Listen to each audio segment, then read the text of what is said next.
Welcome back, my fellow agents. It is I, X7, your agent of animated awesome, and this show too. It could have been a lot funnier than it was, but it just, you know, I mean, the idea is sound, but it's just not good enough. But be that as it may, please like, share, subscribe, leave a comment. Let me know what you think about this. Which is the best episode, 7, 8, or 9? I know what I think, uh, but yeah, all of these episodes are better than the first one. So we're into the second season where we get three more heroes repeats, three repeats of the heroes, Catzan and the Lone Kitty and Robin Cat. So, having said all that, please. Oh wait, we already went through the please like, share, and subscribe. Doesn't hurt to say it again, but let's roll.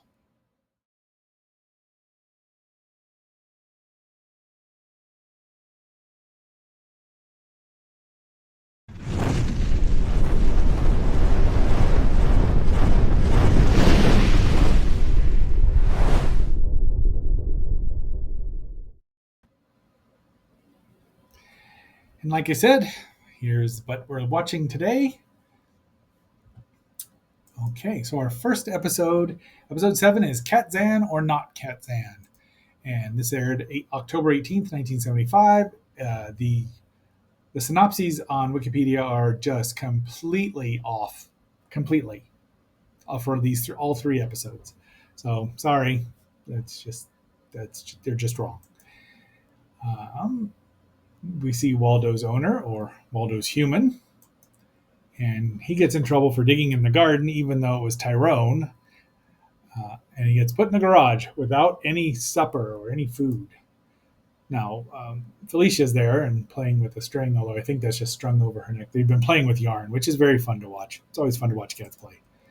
So we go to the jungle because yarn means swinging, I guess. Tyrone and his group. Sydney is his name, after Sydney Greenstreet, and the little one who sounds like Peter Lorre is Peter. I don't know who the other two are or care, but it's come to that point. I thought this would be more fun than it was. It's not quite. Parts of it are funny. I mean, he does a great Sydney Greenstreet, and Peter Lorre sounds wonderful. But Catzan, of course, we get 4 or 5 or 10 of the Catzan yells where everyone shakes. Once would be funny. Twice in this one could be funny. But it's over. It's just, a way to pad out the episode. He confronts him. He wants him to put that back. They're trying to find a hidden jungle. So Peter gets disguised as Catzan and goes about bossing the animals, making them feel bad, waking them up, yelling at them. Even Nikima doesn't know that's not the real Catzan. So when the real Catzan shows up, even Felicia's mad at him because everyone's mad at her because she hangs out with him. Lady Vane, doing her best Zsa Zsa Gabor, and really well done as well at that. The animals now hate Catzan. He can't figure it out. And he asks them what's going on, and you see, oh look, there's a hippo, and Tantor, and I forget what the lion's. The lion Jalbaja is the golden lion, but they had another name that I've drawn. Anyway, I've forgotten. And a regular mountain lion, it looks like, which maybe that's just a female lion. Fake Catzan, Pete Zan, did not watch out for the tree. He's getting tired of wearing this because it's hot and stuffy, and they hide this under his shirt, which is a nice touch. Sydney cuts Peter's vine. Unfortunately, Catzan's vine. Then Pete Zan runs into him, and the jig is up. So off we go. Pete Zan runs into the tree. It did not watch out for that tree. The African king they're trying to get away. They throw Pete Zan's in the water, swimming from the crocodiles. The animals are figuring out that there's 2 Catzans. It's clever, and it could have been clever, but just it's good enough for crap, is what it seems like, or low rent entertainment. So Catzan's after him. This was funny. The animals throwing fruit at the other miscreants is also funny. Pete Zan almost gets eaten. which, the crocodile trope is a thing in Tarzan, all Tarzan movies, at least the ones set in Africa. So he puts the rock back. Everyone's happy. And Jalbalja, the jungle sheriff, is taking him away. Now we get back to live action. And he, for somehow, he gets Tyrone over with his muddy claws, and his owner realizes that he's the one digging up the garden. I mean, cats can't dig. I mean, look at the size difference. She's not the brightest tool in the box, is she? And she also gives her the cats cream, which is bad for him. Bad, bad. But that's it. Tyrone's been hauled away. I mean, he's not a bad dog. He's just a terrible owner, as we're about to find out. The lone kitty rides again. And, they could have used the theme song to this. It's public domain. So I don't know what they're doing there, but oh yeah, the bunny Pronto is getting blamed for digging in the garden. Even though rabbits don't like carrots, they eat grass. They don't. I mean, they probably would eat greens, but they don't eat carrots or anything like that. If they're digging in there, they're digging for a burrow or I forget what a rabbit hole is. It's got a name that I'm drawing a blank on. But off Tyrone goes to chase Pronto. Pronto hides. Waldo's like, I don't know what rabbit. There's no rabbit here. It's cute. It's a cute bun. And then we go to the lone kitty and his horse Sterling. And there's Pronto. Now, the miscreants here are out to get their buddy, Pecos Paul. So there's one of the other names is Paul. Whereas the synopsis in The Lone Kitty Rides Again says, the lone kitty returns to save Felicia, who was recently captured by Tyrone while wandering in the desert. With his trusty horse Sterling and a rabbit named Pronto, he visits an old jailhouse to save Felicia and lock up Tyrone for good. Only the last thing is that Tyrone gets locked up. But I think we have another Lone Kitty episode in here. Yep. So probably not. Probably gets out. Assuming these are chronological. Off we go. Judo chop! That's a pretty good chop to cut down a live tree. Because he put up a roadblock. So they're trying to get Paul, who's in there, out. And so it's better than them escaping jail for 14 times in the last Lone Kitty episode. Felicia is the only one that sees what happened. The sheriff there is just asleep for most of the time. See, they lasso him out, but guess who lassos him right back in, throws him in while the sheriff's asleep. Oh, there's the roadblock. And the lone kitty has to be the ball, and he manages to knock a ball and put him in a pseudo jail. But they still doesn't know what happened. Now they do the wily coyote trick of making a fake tunnel. Guess what? You can just guess what's going to happen. And they put up signs, free coffee. Your highway. So this was clever. I laughed at this. But they run smack into it and knock themselves out.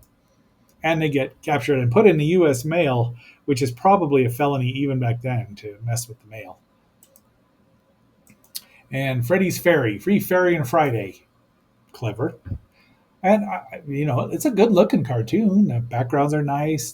The animation's well done. This was funny. I mean, they blow a hole in there to stop the stagecoach. Unfortunately, the lone kitty just lassos it and pulls it back together. We've seen this gag many times in both Tex Avery and Chuck Jones' Bugs Bunny. His screwball comedies where you could do stuff like that. But they are in jail finally, and off he goes. Tyrone's the one that tells everyone that's the lone kitty. Ho hi Sterling, away! And now we got to rescue the rabbit, and he makes Tyrone knock over a bunch of poorly stacked wood on his idiot owner, who needs to be punished for not treating his dog better than that. Because I'm not a big fan of the macroencephalic dogs. I think I said that, but Tyrone's pretty darn cute, and he's not going to hurt. I mean, these animals are obviously very well trained and very familiar with each other. Because they just look at Tyrone and there's no threat there. He's not. They dub in the growling and then the snarly sounding voice. But this Sheriff of Sherwood here. This is a Robin Cat, where they're playing. As you can see, he's playing with a ball there, and as the owner of Agent K, who loves to play with anything round. But Tyrone wants to steal it. Wakes up his master, who throws his ball away. Here's another little gray tabby who's got a nice little M on her forehead. So she got some. See that M? Yeah, cute kitty. But Tyrone's stolen the ball, and now they've got to get it back. So off we go into Fantasyland. And there's the sheriff of Nottingham, or wherever he is taxing the people. But guess who shows up? And Friar Duck and Little Big John. I don't even know. Big John, Little John. That was on around the same time. Different channel. But dodge, spin, parry, thrust. If it would have hit him in the face, it would have been perfect. But geez, you can't have that. Even the miscreants can't really hurt themselves. They throw a net over Rob and Cat, but the henchmen, Rob and Cat's merry animals, whatever you want to call them, throw a bigger net over the henchmen. And they deliver him right to Prince John, or Prince Ham, probably. And look who's in it. So this one says, he awarded as Sheriff of the Day, Robin Cat patrols Sherwood and finds out Tyrone is scheming a way to mess with his special award. He decides to stop his plans before anything serious occurs. Nope.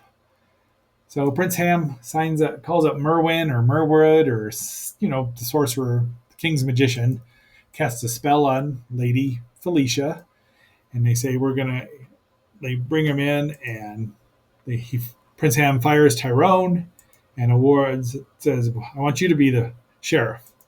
So, and he asks Felicia, who's under the spell, and says, yes, you should do it. And he's dumb enough to think that he can't hear a difference in her voice. Go figure. So there's a new sheriff in town, and he's your worst nightmare. So points to anybody who knows where that particular line came from. I hope you've watched this long, because there's always interesting witticisms and intersections. Thank you, Kelly Bundy. Now everyone's happy that Robin's the new sheriff. However, they plant evidence on him, and it falls out. Now everyone hates him. That was the whole plan. He's there, lock him up in the tower. But fortunately, Big Little John and Howard the Duck, Friar Duck, show up to rescue him, which works. And then they plant all of Prince Ham's accoutrement on Tyrone so that they can implicate him that he's stealing, and because they're just villains are dumb. They're a cowardly, superstitious, and stupid lot. It's a good thing for Batman that the stupid part works. It's just there because the henchmen are never smart, almost never. Because if they're smart, they wouldn't be henchmen. So they do run into it off screen and break all the royal dishware. And now Robin has learned to throw his voice. So if Robin can throw his voice, guess who else can throw his voice? But he has everyone tell everyone he's the miscreant and stealing everything. They turn against him. They want Robin to be sheriff, and he's like, no, I got to go rescue Maid Felicia. More voice throwing, and off they go. So we're back to live action. He tricks Tyrone into throwing his voice into the trash can, dumps it over, wakes up his bad old owner again, and they get their ball back. So cats are happy. Dog gets punished for being a miscreant. As a character, the real dog, probably got a treat for doing a good job. Because he is a good boy and needs pets, much like the cats do. I couldn't tell if this was the same orange tabby. I didn't notice if Waldo was polydactyl this time. I hope he was. But that's our episode, Filmation Production. What could be coming up tomorrow? If you've watched this long, you'll know. And I believe I've told you, since it's considered a ripoff of Gorgo, but we're going to talk about that. But be that as it may, the last episode was the best one. And the last two, I could have done without Catzan. Can still do without. And then we have another one coming up. So, but next week we're going to do the last four all at once. Just be done with this. No harm, no foul, right? Okay. So, my fellow agents, let's pipe up in some music. Yes. Until our next assignment. Oops, is that it? Yes. Until our next assignment. This is X7. Signing off. Phasing out.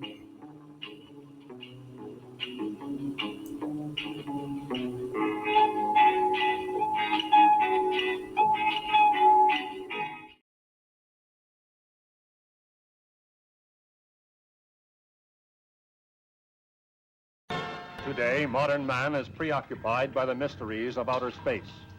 Scientists are probing farther and farther away from Earth. And yet, Here on this very world we live in are hidden mysteries. Mysteries better left alone, for if they are disturbed, they could destroy the world. And now, an expedition goes to a strange South Sea island.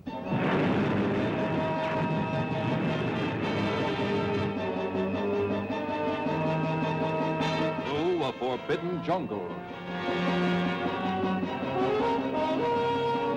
To a forbidden village. Breaking taboos that anger the gods.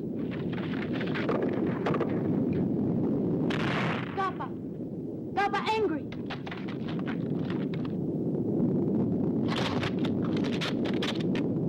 Papa angry. Angry. The revenge of the monsters. Kappa!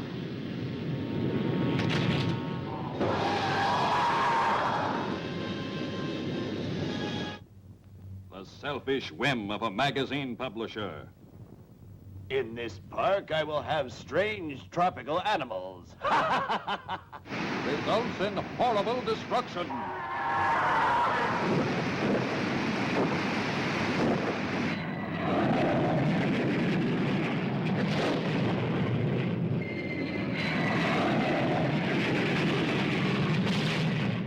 Kappa!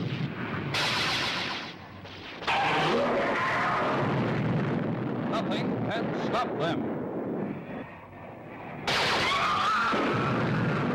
Kappa!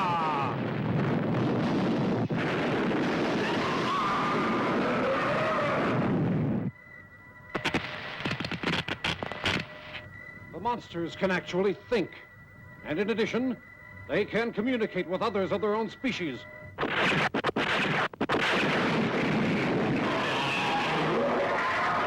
Worldwide terror.